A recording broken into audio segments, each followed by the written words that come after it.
Thank you for that. Hey, good afternoon, everyone. It's good to see you. Got a great turnout. Again, this is just an effort to get all of us together once a month and have a chit chat and learn from each other and have some fun. And that's we'll be finished by 1 o'clock. The first thing I want to do is let me see if is Mike Keene. Yeah, there he is. Mike Keene. Happy birthday, my friend. Yeah, wonderful. Happy birthday. Thank you. Thank you. Yeah, nice to make it through 60. Great. First thing we're going to do is have a discussion that Adam Smith from Grand Ledge has brought to us on LifeWorks. And following that, we'll have very quick roundtable discussions from the different communities that are doing great things in our state. So at this point, I want to turn it over to Adam Smith, who's going to introduce our first speaker. And at about 12:20, we'll get going with the community showcase. So Adam, it's all yours. Thank you, Frank. Good afternoon, everyone. It's great to see everyone. I trust that you and your families are doing well. It's my honor and privilege to share with you today some information regarding an assistance program, a well-being program. We began discussions at the MME Board of Directors level this summer about ensuring that our municipal executives, our professional members, had access to an anonymous counseling service as needed for their personal and professional lives. And to that extent, we made that a reality on October 1 of this year. And I would encourage all of you to consider utilizing that resource as needed.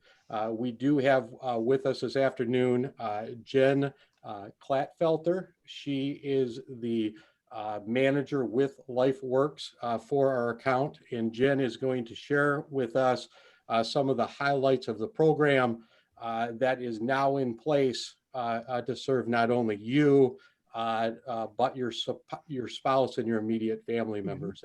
And with that, I will turn it over to Jen, and she'll have an opportunity to share her screen for her brief presentation this afternoon. All right. Thank you, Adam. Welcome, everybody. Thank you so much. I am going to be very quick here. I just wanted to introduce myself. Again, Adam had said, my name is Jen Klatfelter. I am a customer success manager for LifeWorks. LifeWorks is your employee assistance program. So Adam and I have been working to configure what we're going to have your platform look like here. And I would like to share my screen. And how I would like to do this, I'm going to keep on going until somebody stops me. Please feel free. I tend to talk too much and too fast, but I'm here and I'm really excited about our program, an employee assistance program. I started in 2009 here as a clinician answering the phones. So I definitely believe in our product, and I'm very excited for the opportunity to share everything with you today. So again, LifeWorks is your employee assistance program. Understanding just a real brief agenda. I know that I only have a couple of minutes. I just wanted to review what an actual EAP is, the services that you have available. I wanted to share with you how to connect with LifeWorks. We do have an app, and we do have a toll-free number. I know that Adam has been posting some different communications around, so hopefully you've been able to see some of those. All right, well, understanding your EAP, LifeWorks again we are throughout the entire world. We offer employee assistance programs in most countries. The EAP is absolutely completely voluntary. Nobody's going to, Adam's not going to tell you have to go do this or you have to, go seek some counseling. Absolutely not. This is a free, confidential service for you. And thank you for pointing that out, Adam, for your dependents and also your spouse. So we offer private and confidential counseling services. We are all bound by the laws of HIPAA. I'm sure that you guys are familiar with that. So we are mandated reporters, but we also take confidentiality very serious. We offer support services for work, health, and life issues that you're facing. We certainly know now there's just times are just so crazy right now. So I'm glad that we're sharing this with you. Again, you're going to hear me say this free. This is all free. All of these services have been packaged for you. It is a service that your company pays for. Again, for your immediate family. Counseling sessions, you have been entitled to 3 counseling sessions. And that is, we have 3 different modalities of counseling, which I'll get into real quick. Again, please feel free to stop me. I have 3 small children, so me getting interrupted is just standard. And I'm happy to go back to anything as well. All right, so again, we're going to provide that professional, that confidential assistance to support, to help you, right? Changing world, complexities, things are changing in life in general. Um, real quick, some of the services that we do have to offer. We do have attorneys here on staff. You can meet with attorney telephonically for a free 30-minute consultation. We also have attorneys available in your community that we can refer you to if you wanted to set up a free 30-minute consultation with an attorney. Just know that if our attorneys, the only stipulation that we have is that we cannot answer any work related legal issues. Of course, poses as a conflict of interest. And because we are throughout the entire United States, our attorneys are not going to be able to answer those specific questions unless you wanted to go, face to face with somebody. So that is also a service. If you were referred to one of our attorneys and you retained that attorney, you would receive up to a 25% discount from the legal services if you do choose to use our services. We have family support services. This is going to be child disability, elder care, life transitions is what we're calling it. Any type of issue or something that is really impacting you and your ability to, whether it's be happy or be able to get back to work. We're also able to offer connections to organizations and agencies in your community to help with some specific needs. So we could do some research if you're moving and you wanted to find an apartment or something like that, a school for your kiddos, and wanted to know what's in your area. We have a research team that could absolutely do that for you. And we're happy to. Our services are 24/7. So I'm here to tell you, on Christmas morning, we do have master level clinicians answering the phones, and 24/7. We also have something that's really unique that I think is a great service. We do have support for HR managers. We do have clinicians that are specific for management, sort of workplace issues. They can help you specifically, maybe if you're struggling with maybe a team or some of your employees are struggling to get along or whatever it is. Our clinicians are master levels. Again, we have all of our clinicians are state certified with a minimum of 5 years clinical experience. And we have that here and now support. So if you're struggling in the moment, maybe you have an employee, maybe a colleague is tearful and struggling, we're here and we're happy to help. We're confidential.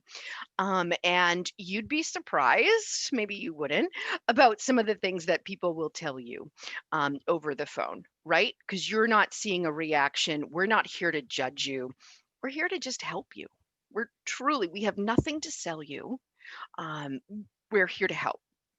So, as far as the management consultations, again, as you can see, dealing with conflict, maybe some leadership skills, communication, substance abuse, which is actually how EAP started as a result of with the unions, and they wanted to, when they had employees that tested positive for substances, they wanted to do like a last offer some support.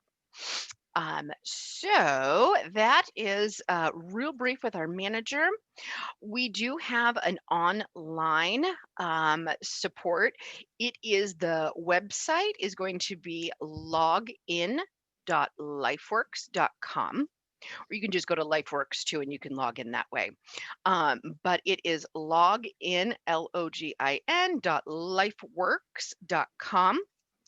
On this platform, you're going to find a wealth of resources. We did some research to make sure, see how people are reaching out for help, because we wanted to be able to grasp those people when you reach out for help. If you don't get that support right away, you're just going to, forget that. So we really want to make sure that we're here to offer support. Jen, All of, Mhm, can I ask a quick question? of course you can. I'm at the website and I know the MME site says use your MME login email, but then it asks for a password. If we haven't already signed up, it says we have to have an invitation code. Is there a code that we're supposed to have to be able? Thank you. No, that's a great question. So what I can do is I can go ahead, if you have not signed up for your account, what I'm going to do when once I drop off of this call, I'll go ahead and send a reminder out to everybody. So you'll get that, and then within that email, you'll be able to click, and then that's where the code is. So your username is going to be your work email address, and then you'll create your password. All right, thank you. No, thank you. Thank you for stopping me. So on there, you're going to find a wealth of information on the platform. We're going to have our phone number on there everywhere because we want you to be able to connect. You can download the app. And when you download the app, you can just click on the phone button and it's going to connect you with somebody live. We have a wealth of toolkits, resources, some support. Here's just a couple of things that we deal with on the day to day. Like I said, I have 3 small kids. That's that's a challenge within itself. But parenting as a team, teenagers, identity theft, all of these things really truly impact all of us. So thank you. We were just getting to that as far as download the app. This is completely free. Remember, we have nothing to sell you. We're not trying to get you to purchase any additional tools. We're just here simply as a resource. And I absolutely want to just say again, real quick, we are strictly confidential. So if Mr. Adam reaches out to me and says, hey, Frank told me he called the EAP, what did he call in for? Well, I'm not even going to be able to confirm or deny if Frank called in unless I have a signature from Frank that that he's giving me the right to disclose that information to Adam. Adam will, if he would like, he might receive some aggregate data. That data is just going to include not who's reached out to you, but what are the services, that were used with the EAP. And if the utilization is low, and there is some confidentiality issues, then we don't share the reports. So everything, again, strictly confidential. You can call us. We have, again, master level clinicians. Check us out online. I don't have, I was hoping to have some more time to get into the platform, but take a look in there. We've got anything that you're, grief, loss, some budgeting tools, some financial. We do have certified financial planners here on staff. So we've got just a wealth of tools within the platform there. And I know that I only have about 3 more minutes, but I just wanted to check in. Has anybody logged in? Has anybody, I know you're certainly not going to call or admit that calling the EAP, but has anybody logged in and checked it out? No? Okay. Well, if you have any questions, if you have any concerns, you can certainly reach out to Adam and Adam can reach out to me. There's also a help underneath where you can log in. There is going to be a help button where you can submit a ticket. And then my IT team, just so that it doesn't get caught up with Adam or I if we're busy, our IT team is going to be more than happy to help you. So with that said, again, the phone number is right here. That is going to be 1-800-433-7916. We do have Spanish and French consultants here, but we also have the language line. So if there is a language barrier for maybe somebody within your family, we absolutely can support that 100%. So again, 24/7, we're free, we're confidential. So please consider using us. Life is so crazy. There's so much going on right now. Thanks, Jen, so much for your time and overview of the program. Just a couple of things I want to share in closing this aspect of our dialogue today.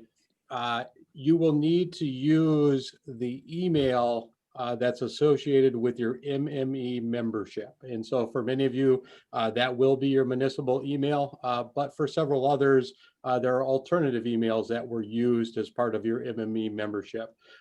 The access to the program is at this time limited to the professional members.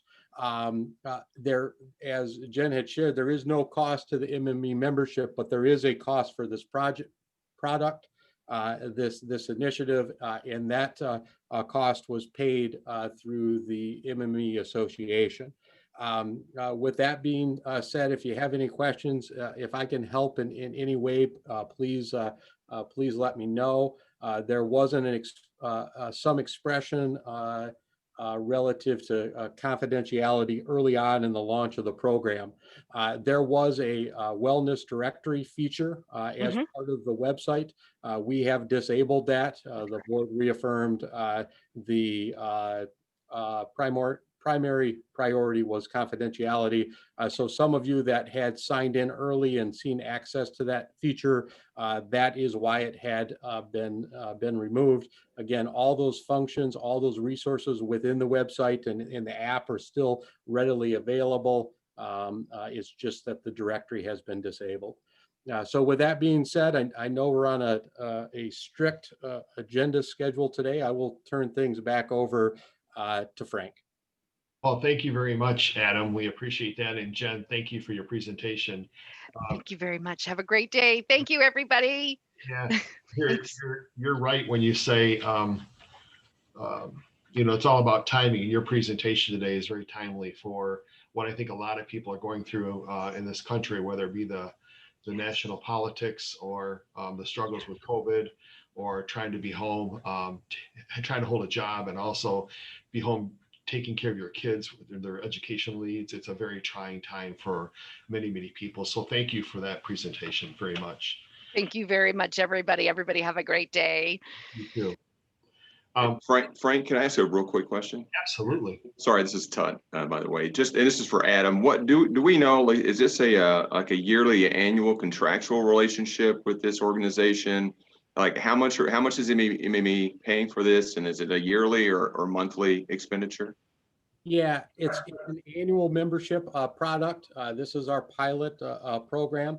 The annual cost for, I think it's based on 340 professional members, is about $3,000 annually. Okay, great. Thank you so much. Wow, sounds like a real bargain, Adam.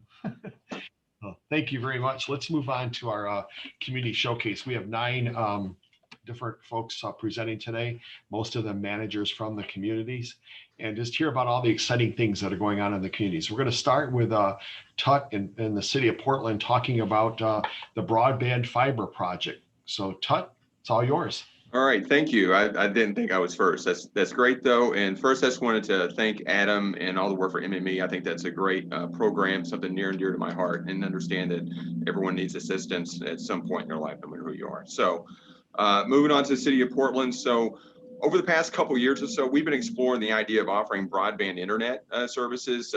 And I know that's obviously been a need through Broadband Connect through the state. We have a rural area around us, and so there is a need. There is a co-op that's surrounding us, Tri-County, that uses some consultants that we use, NRTC. So first we went out and conducted a study. No surprise, there was strong demand. And so really you have to get past, well, what's the end game? Why do we even do this? And so by virtue of having our own electric department, it provides the vehicle to provide that broadband service, primarily for a couple reasons. One, while it's already unique to have a city utility, electric utility, City of Portland is even more unique in the sense that we bury all of our underground, everything's underground. There's obviously substantial added cost to that, but the reliability is second to none. So we have everything's underground, and we have this extra conduit that's sitting there. Plus we have existing fiber that we share with the local public schools. So by having that extra conduit and the existing fiber, we're ahead of the game. And so we brought in the consultants to look at this, obviously a strong feasibility. We had an executable project plan that was done. That's when they basically build it and engineer it, try to get a true cost estimate. The financial model says somewhere between around $3 to $4 million for construction. We think it's going to come in substantially lower than that. So we're trying to look at we're looking at the financial options right now as we go through this. I mean, this is going to be sort of a long game. It's going to be, I would say, not a matter if, but when. But we see when we can afford to do this, when can we afford to build it. But really, the demand that you're going to get in your community is going to be about everyone wants stronger Netflix for their kids and lots of devices. But what this really does from the city's perspective is really lays the foundation for smart city concepts. And so for even us small communities like the city of Portland, we're built out. We've roughly 4,000, but we're situated between Grand Rapids and Lansing. It really provides that opportunity. And we think this is a strong economic development tool. That really most developers anticipate and expect to have really the best quality internet services they can have. And so it's been a lot. I've learned a lot through this process, but it's just one step at a time at being diligent, because it's extremely complicated and the law is very unsettled in this area. So we're very excited. I have no idea how I'm doing on time, Frank, but I think I'm going to just stop right there unless I've gone too far. Hey, thanks a lot.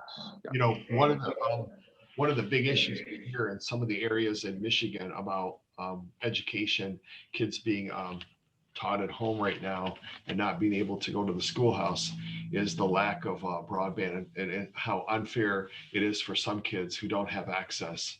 And it really hurts their chances and it limits their educational growth. And so it's good to see communities moving forward with that sort of thing. So thank you very much for that. Michael, did you have a question?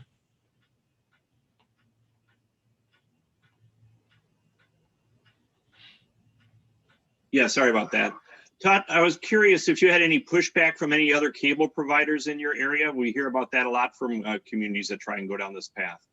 Well, not really, a little bit. I mean, there's some, we have AT&T, we have WOW, there's some, and we definitely have some competitors. So for those that, we have a couple of, we're a relatively conservative area, but it's really a mixed bag inside the city limits. And so we try to reassure everyone that we believe in the free market. We believe in competition. This is not us trying to be a social estate and all those types of things. So this is really, there was a point in time when wastewater, all the utilities were considered private at some time. There's a time, and we feel that really public utility is that broadband's going to come into that. So to answer your question, Mike, we've been a little bit guarded with our pricing, but we do think we're going to be very competitive once we get going. Obviously, it will be a new revenue stream, which is exciting once this is paid off, and then that monies can go to help, make sure we have clean water and all the other things we need to make sure we have a safe and clean community. So not yet. Thank you. Yes, sir. Thank you for the question. Moving on, we're going to talk about a large solar project in the city of Sturgis. So Mike Hughes, the very accomplished city manager of Sturgis. Oh, well, thank you, Frank. Good afternoon, everybody. Thanks for the opportunity to share Prism Power Partners is developing a 90-acre, 15 megawatt solar farm in Sturgis. It's an $18 million investment. It's going to generate about 12% of our annual peak load. So obviously we had to give a lot of thought to whether this project was going to work for us. We are purchasing all the power. It's going to produce electricity equivalent to about 3,500 homes. So project benefits real quickly. Our commission was definitely interested in renewable energy as part of our portfolio. We have a history of generating power as well. And so over the years, but there's been quite a bit of discussion. Philosophically, we like the idea of grid diversity, the reliability that comes through that, and we want to be kind of part of that solution. From an economic development standpoint, property taxes generated in the first year is about $250,000, direct to the city about $85,000. So we're excited about that. It's one of those projects that we didn't have to incent at all, other than, of course, behind the power. So that was good in that regard. Another interesting kind of incentive from the economic development standpoint is that we're finding either attraction projects or existing industry, they have their own corporate goals for renewable energy. And so we've started to have discussions, particularly with the local manufacturing concern that would look at buying the renewable energy or the energy from the solar farm at a premium. So that's pretty interesting. So a variety of aspects relate to the project, and I think this will all make sense to all of you. We had to spend some time vetting the power purchase price. We ended up negotiating $45 per megawatt hour, which we thought was good, particularly in comparison to other projects that we had looked at. We, of course, worked with Michigan Public Power Association on the analysis, and our rate consultant fit nicely into our hedge plan, which we're sort of new to MPPA. So that was a little bit of an education. We did not have a zoning ordinance for a large solar project. So as we started these discussions, we had to work on that. Particularly the decommissioning was something that we were concerned about and how that would be secured. And I think we found some good solutions there. From a land use standpoint, the project itself is on a state highway. We were concerned about the frontage being a solar project. So we negotiated with the developer to actually provide a pretty significant setback to allow commercial retail type development. And then another hitch that we had to work through is modify a 425 agreement. The property was in a 425, but the triggers set up in the agreement didn't really satisfy what the developer needed to secure financing. So we worked with Area Township to work through all that. They are, I think, about 90% constructed, scheduled to go online at the end of the year. I was gonna actually took a picture, but I thought it might be a little bit of a waste of time since we probably all know what a solar project looks like. So they're taller than what I thought. So I'm standing underneath taking a picture, and it's about 10 feet off the ground. So 90 acres is a lot of solar panels. Well, that's all I have. Happy to entertain any questions. Thank you very much, Mike. We appreciate that. We're going to keep moving along. We have 7 more presentations, and we'll take some questions at the end. Moving on, we're going to go to Grand Haven and Pat McGinnis and the Riverwatch project. Pat. Thank you, Frank. What I want to talk about here is maybe more not necessarily about this project, although that's the backdrop. It's more about, I'm sure, have done a lot of projects this year, and we're just not used to the environment we're in. We're used to having groundbreakings and ribbon cuttings and big thank you fests when we get grant revenues and that sort of thing. And it's really freaking me out. How do we say thank you during times of pandemic? So we had a big project on our riverfront and wanted to say thank you and wanted to do it the right way. So just to give you a little backdrop of what the project was, we had this area down by our waterfront, kind of overgrown with trees and crappy looking, was done back in the 80s probably, and wasn't very usable today, and didn't promote real easy access to the waterfront. So put together a project, approached MEDC, the whole redevelopment ready community thing, and applied for a grant to accomplish a number of things. So it was about a $1.6 million project. Did end up getting a grant of just under 1.5 with a pretty small local match. So we were pretty happy about that. But then came the opportunity to figure out how to share that and to say thank you to MEDC. I think we're all savvy enough to know that when your elected officials and your economic development corporation at the state level come through and hook you up, you really want to do some ass kissing in a serious way and get as much media as you can and give them what they're looking for. So I think our people at MEDC are looking for some love from our elected officials. Our elected officials like the exposure, but we couldn't get everybody together for that. So Ashley Latch and Derek Gatos is our, I'm not sure if, are you looking at a YouTube screen? Yes. Okay, so here it is.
So there you go. That's saying thank you in times of a pandemic.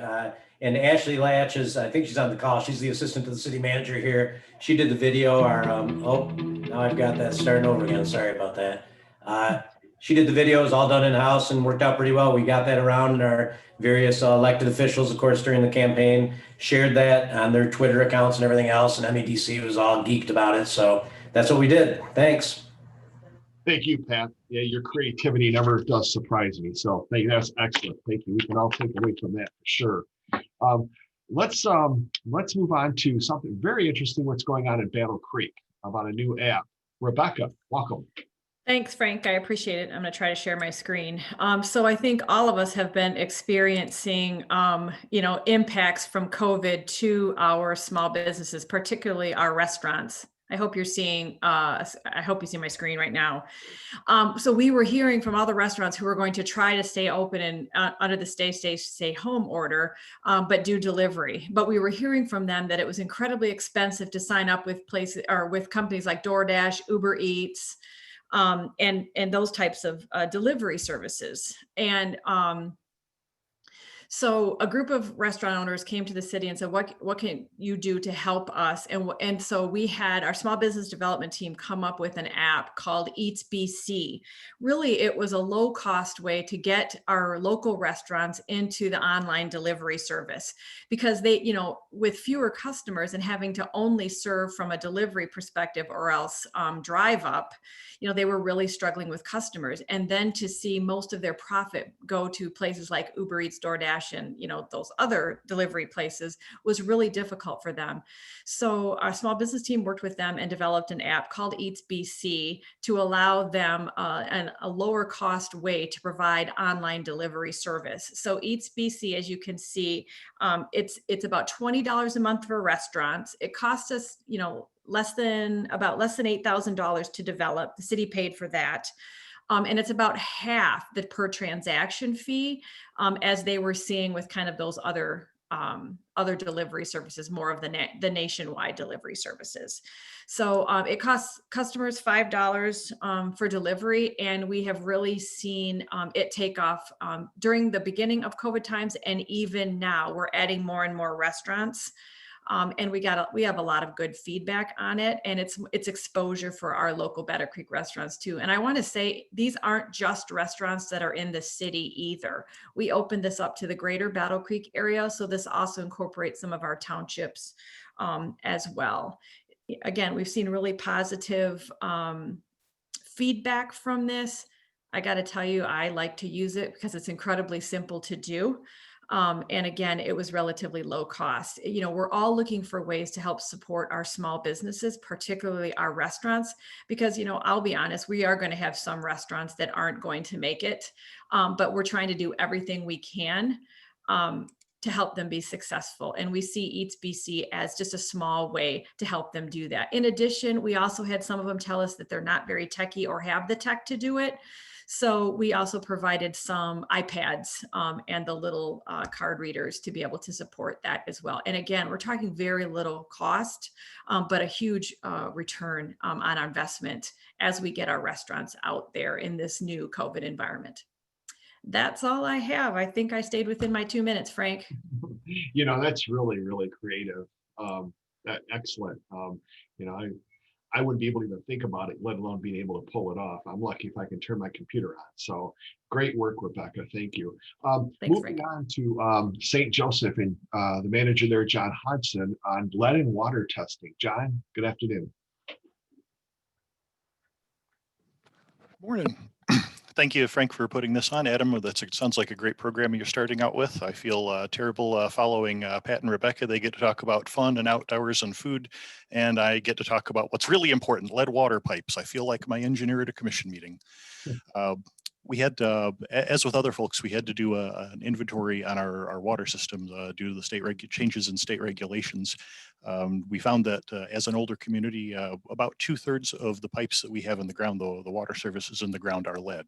So when we had to send those notifications out in January, that didn't seem like the sort of thing we wanted to leave folks hanging on. So we decided to lean into it, add into the information, and try to help folks out. So with the 2/3 of folks that we had who had lead water services or galvanized services, we created a voluntary lead and copper testing program. The goal was to ease citizen concerns. It would also help us by obtaining more information on the performance of our system. It would let us target places with high results and get them out of the system, which we also hope would keep us from having exceedances during the compliance sampling periods. Right now, with a 5% a year rate, you know, we're looking at an annual cost of $800,000 a year for our community of 8,000 over the next 20 years. And if we had an exceedance, which would mean 3 positive tests instead of 2 positive tests, that would bring us to $1.1 million a year. We're required to take 127 a year out, and this would help move us in that direction. So we offered to the 2/3 of property owners who have lead or galvanized private services voluntarily contact the city, pick up a water test kit, perform the test, bring it back to City Hall. We'll bring it back to the DEQ lab for analysis. We actually drove them there twice a week rather than mailing them to save on costs. Test results were sent by DEQ straight to the property owner and to the city, and then we were billed directly for the project. The second phase of the project was 21% of our system we have is unknown. These are places where we worked since 1999, where we've replaced the public side of the service, but we don't know what's on the private side. So in that case, if that was planned for this fall after the compliance period, they contact the city, arrange for a point of entry inspection that gets us into the building. If it indicates they have a letter galvanized on the service, they get a test just the same way. This would help get us in and do more of the inventory work that we needed to do. About 15% of the eligible properties requested tests, 367. DEQ wasn't able to supply tests as quickly as we could go through them. We had 316 tests through the program when COVID caused a hiatus in the program, cost us about $18,000. There were 2 with very high levels that we fixed immediately. We contracted for 24 replacements this fall that took care of all residential properties with a level of 14 or more. What we learned is that the results were noticeably higher in first liter than fifth liter. We believe most of the exceedances are due to customer fixtures. There were still 51 properties on the waiting list when things went on hiatus. We picked those up in October after the compliance period. lessons learned from it. The residents really appreciated it. They saw we were addressing concerns. We didn't have a lot of people panic over finding out they had lead levels, lead water services. We're switching to a private testing firm for future tests because the lab couldn't keep up with us. We found residents in this program were less careful about following direction than the compliance period residents who have been through this before. And we found more tests at laundry sinks and hose bibs and things, which make it important to keep this testing out of the compliance period. Usually one more hit could put us out of compliance and could cost us hundreds of thousands of dollars a year. And we think this will help us remain in compliance going forward. And that's all I have. Thank you very much, John. You're certainly the right manager for that kind of program. Again, I'd be lost. So I stick to the fire hydrants, I guess. So that's an inside joke, right? The fire hydrants was awesome. And that's what got us the 825 that we're not sure that we need to replace. That's John and I and Derek and Adam, we all made a great team there at one time. And now look at us. So thank you very much, John. Going on to collaboration between communities. Gordon Gallagher in Spring Lake Township. Hi, Gordon. Hey, good, I guess this afternoon, everybody. I think back early in my career when it seemed like cities and townships would never talk to each other, villages, cities, villages, townships. And, one of the things that I've really appreciated about being in Northwest Ottawa County, I see a couple of my peers, Pat McGinnis, Craig Bessinger, Chris Burns, Al Vanderberg, all have this really culture of collaboration. And so I wanted to talk a little bit about some of the things we do to really enhance that culture. One of the things that we're doing right now is between the village of Spring Lake and Spring Lake Township, we're sharing a public works director. And there are a lot of challenges with doing that. Certainly when you think about, okay, well, how many hours is he spending? How do you track those hours? But just wanted to share a couple of things that we did early on that has really, really helped. One of the things that we do, and I refer to it as get to know each other, you get new elected officials. We have developed this kind of, I guess I'd call it a safe place to talk openly. We have 2 members of the township board, 2 members of the village council, and the 2 managers that meet once a month. And we just brainstorm. We talk about things that might work, things that oh, that's low hanging fruit. And but the cool thing is nothing is off limits. So we talk about a lot of things. I encourage people to be willing to compromise. Some of the things that we have done have been a win for the village and not so much for the township. Some of the things have been a win for the township and not so much for the village. But I want to tell you that we are, and we can document where we're saving $500,000 a year. And when you think about a small community, it's real money. Some of the things that we're doing, I mentioned sharing a public works director. We're now starting to share water and sewer billing. We're doing shared receptionists. We're sharing office space. So I just would encourage you, communicate often, sit down, break bread with your neighbors. It works. That's it.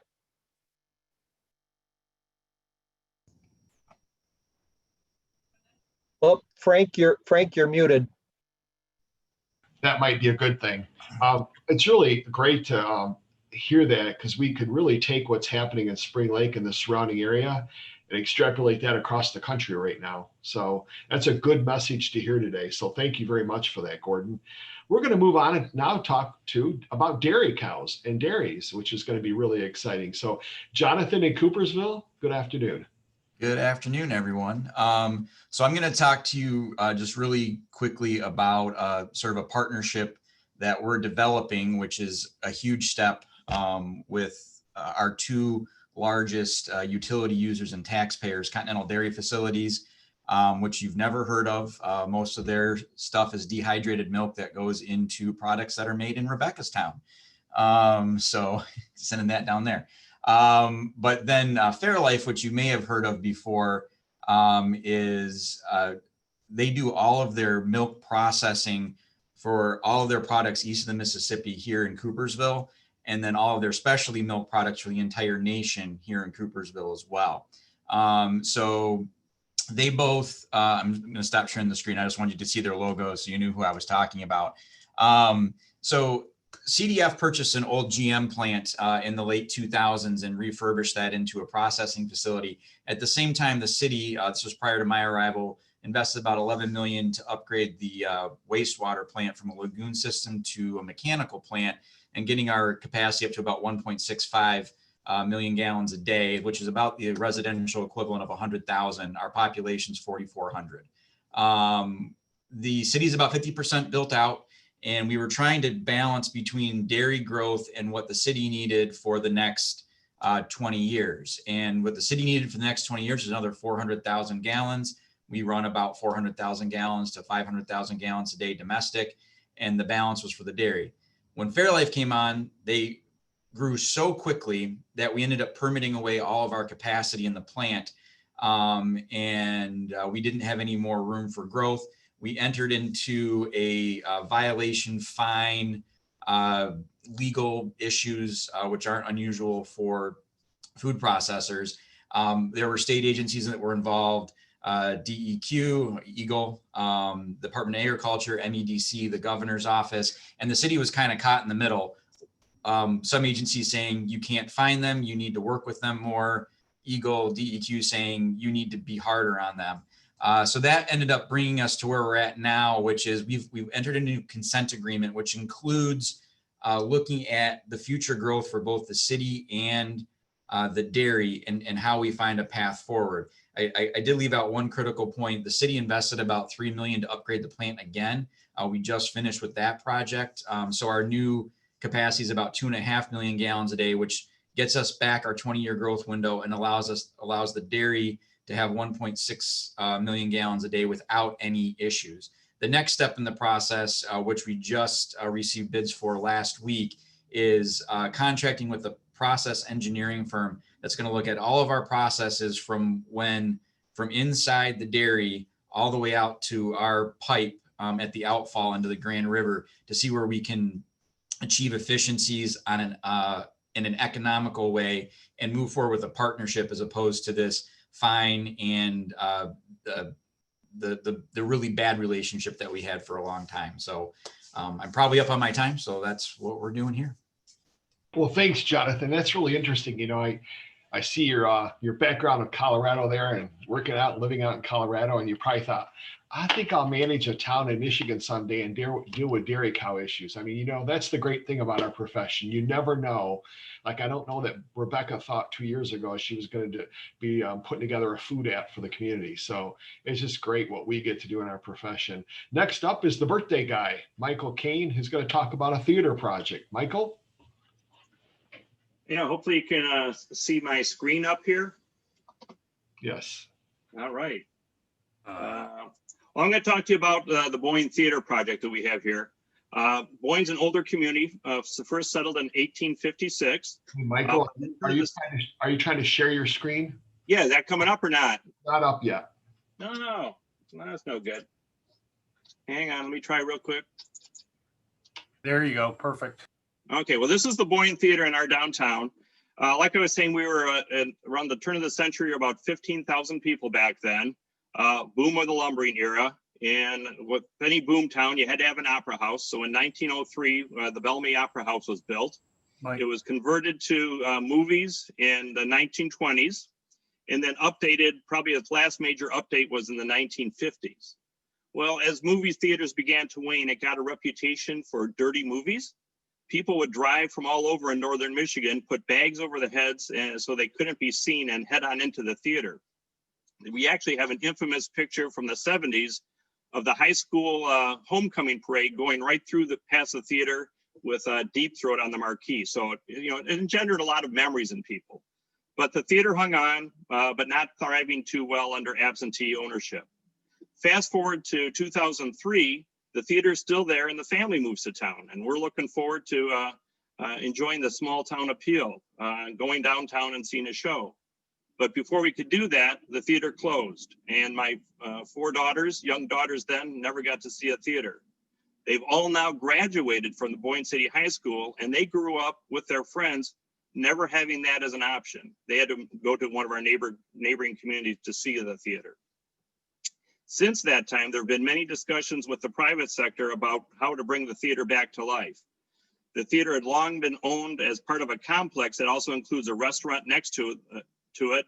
And in the 80s, a lounge was built above part of it as well too. In the mid 2000s, the neighboring restaurant was completely and beautifully rebuilt. No expense was spared. Encased televisions and beautiful inlay tiles were just in the bathroom. Their plan was once the restaurant was established and successful, they would then move on and rehab the theater. The problem was the theater never became established and successful enough to move on to the theater, let alone survive itself. The restaurant closed and the complex was sold once, twice, 3, 4, and now 5 times. As a result, they never got to the theater, which was always a second thought and priority. The fourth owner kind of saw this and was working on a plan to donate the theater to our Main Street program and then let them take on the task of bringing it back to life. And we began work on cleaning it out and putting the pieces together, lining up some grants with the state, visiting communities like Manistee, Frankfurt, Grayling, Traverse City, Suttons Bay to see where theaters really had made a difference in their communities. But before we could close the transaction, that fourth restaurant failed and the donation offer was taken off the table. And the property was sold and the process began to repeat itself again. The fifth owner was even more interested in bringing the theater back to life and put a lot of time and resources on it. But again, the same thing started to happen again with the restaurant struggling and the apparent progress that he was making on the theater disappeared. At that point, we decided it was time to break this reoccurring cycle of failure. And our Main Street program made a program where they would make an influx of cash and take the dead weight and burden of and carrying costs of the theater and the adjoining parking lot off the back of the restaurant. Let them focus on what they do well and somebody else focus on bringing the theater back. On May 30th, the deal was done and we bought the theater for $350,000 through our Main Street program, and the city bought the adjoining parking spaces, which would become public parking, for $150,000. Obviously, COVID isn't the best time to buy a theater, and we're still working through what our future plans are going to be. But with the old Opera House stage, we can use it for more than just movies. So we're thinking it's going to be about a $3 million project, take about 5 years overall to accomplish. We were really scared with the COVID being underway when we were actually ready to close the deal that the community is going to look and say, why in the heck are you spending money on this? But the result, surprisingly, has been very, and pleasantly, has been very positive. People are just anxious to see this brought back to life and are volunteering to help. So we have lots of work ahead of us, but hopefully we can bring this back as a topic for a future discussion. Thanks. Thank you, Mike. That's really an exciting project to be involved with. I think that's why we do what we do for our careers. So moving on to our last presentation, do we need to get the screen back, Stephen? Yep, I can make that happen. Okay. Yeah, please. Thank you. Our final presentation is from our Parks and Rec Director, Luann Mazer. She's been with us for 21 years and recently managed, well, over the last few years, managed a big project for us in the community. I also want to point out Derek Perry, who's obviously on this screen too. Derek's our Deputy Township Manager, and he did incredible work with this project. And you might think that Luann has, a great job and all of that, but actually it's her husband who has the best job. Her husband, Mike, is an accomplished Big Ten football official. And if you happen to watch the Wisconsin-Michigan football game, well, if they get to play next Saturday night, the premier game Saturday night, a week from this Saturday, he'll be on the sidelines for the Michigan-Wisconsin game. So he's quite well known for his skills, almost as good as Luann's skills as leading our Parks and Rec Director. So Luann, it's all yours. Great. Good afternoon, everyone. Very happy to be here. I'm going to share my screen as well. Hopefully.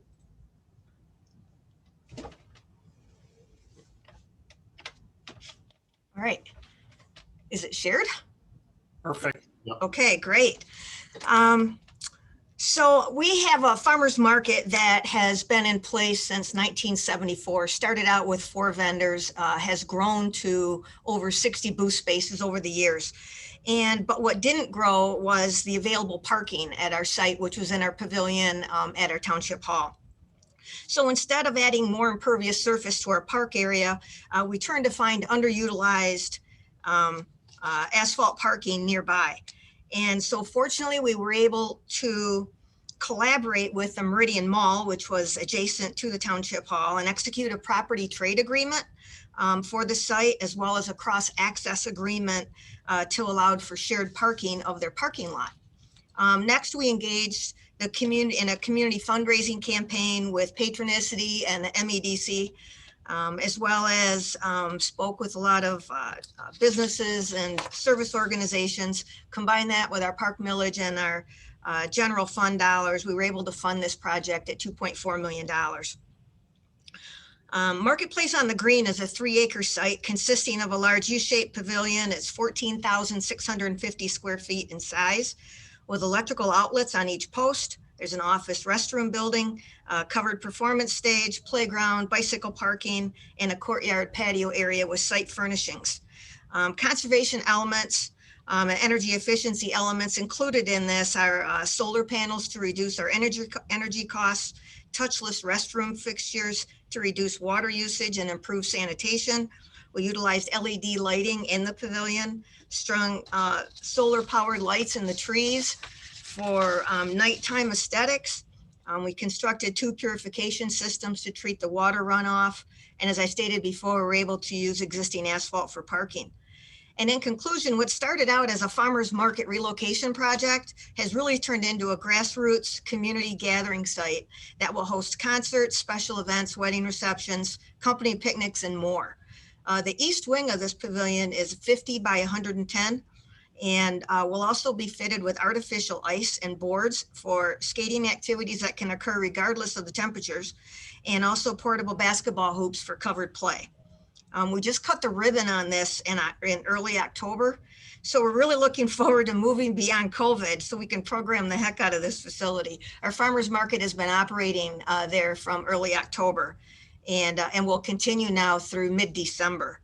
But we're really looking for this to be the go-to place in our community.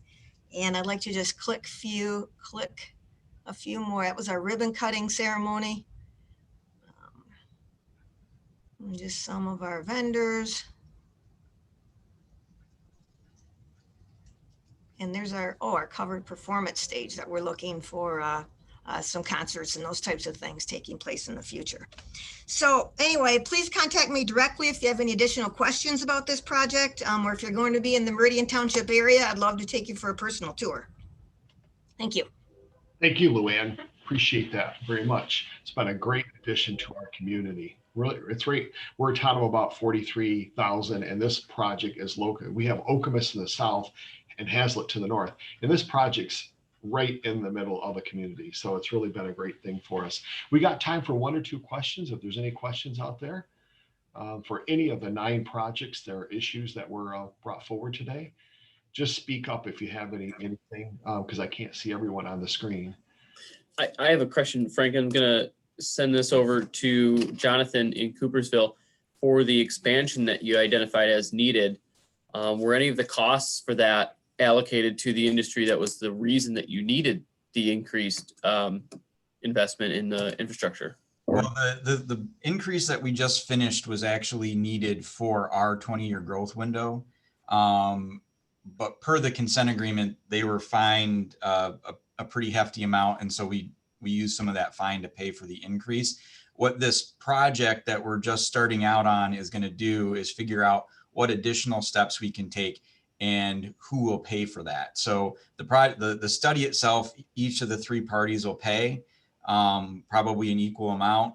And then we'll at the end have an agreed to plan. And if if there's a certain set of things that need to happen, one of the discussions we've had is, if it's a $5 million investment and say Fairlife wants to pay for that, we would look at guaranteeing them a certain amount of flow within the plant as part of the agreement. Because right now it's just a regular permit, it's not a guaranteed flow. So that would kind of be the trade-off there. Great. All right. Anything else? Time for one last question, if there's one out there. Let's close by paying respect to Mark Wollenweber, who's done so much, 40 years to our organization. Mark, you have the last word. How are you? I'm doing fine. I'm working for Treasury when they need me as a consultant to the city of Flint. So I can tell some really bad stories about their lack of staff and stuff. So I travel over 1 day a week working in their finance department. And there are all kinds of things that I could tell you you should never do. Not illegal things, but things that impact their negative budgets and stuff. I'm working with Eric Scorsone from Michigan State there and some of their staff. But thanks, Frank, for letting me join you. I learned a lot of stuff and will pass on to some of my older communities like St. Clair Shores or one of the Grosse Points, some of the things that were talked about today. But thank you for letting me join you. Thank you. You've got a great partner of MCMA, MGLNA, MME, all the way back 40 years. So thank you for everything that you've brought to our organization. We appreciate all your time today. We commit to 1 hour and that's it. I really thank everyone who participated today. If you've got any, we did record this and we'll probably upload it onto our website in case anybody wasn't able to see it today. But thank you again. And I hope in these very challenging times that everyone stays safe and stay healthy and everything else will work out past that. So thank you very much and have a great day.